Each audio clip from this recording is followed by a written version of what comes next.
র্যাবের বিলুপ্তি বিষয়ে টিআইবি বা যে যাই বলুক, সে তো বলবার অধিকারকে কাউকে হরণ করবার কোনো সুযোগ নেই। যে কেউ যে কোনো কথা বলতেই পারে। তবে বিলুপ্তি বা যে কথা বললাম রিস্ট্রাকচারিং বা রিনেম যাই বলি না কেন, যে কোনো পুনর্গঠন বা যে কোনো কিছু সরকারের দায়িত্ব, সরকারের বিষয়। এটা আমাদের সংস্থার পক্ষ থেকে এখানে কোনো সিদ্ধান্ত দেবার বা কোনো বক্তব্য দেওয়ার সুযোগ বা প্রয়োজন আছে বলে আমি মনে করি না। বিচার প্রক্রিয়ার সাথে সম্পর্কিত যে কোনো বিষয় আমাদের কাছে সহায়তা চাওয়া হলে আমরা সর্বোচ্চ সহায়তা প্রদান করব।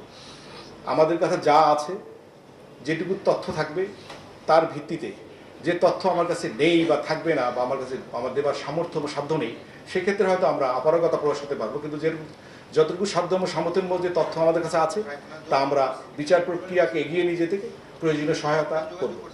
ট্রাইব্যুনাল কি যোগাযোগ করেছে ডিজি মাননীয় ডিজি এখন পর্যন্ত করেছে বলে আমার জানা নেই। ধন্যবাদ।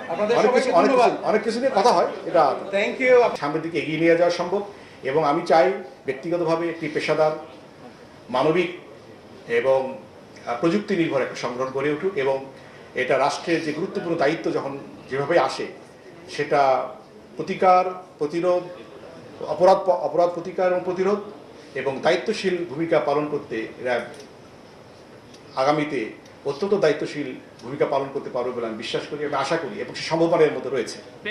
আসলে আপনারা যদি এই বিষয়গুলো অ্যানালাইসিস করে দেখেন যে র্যাবের ফরমেশনের পর থেকে এখন পর্যন্ত কোন কোন সময় কি অবরোধের কারণে এই ঘটনাগুলো ঘটল, তাহলে আপনারা নিজেরাই বুঝতে পারবেন যে কাজের ক্ষেত্রে কিছুটা ডেভিয়েশন হয়তো ছিল, কিছুটা হয়তো পদস্খলন ছিল বলে এরকম একটা বিষয় থাকতে পারে।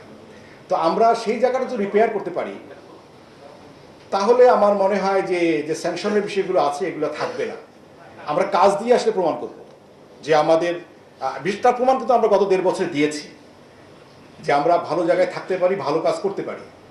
সুতরাং যদি ভালো কাজ করতে পারি, আশা করি সমস্যা হবে না। Thank you.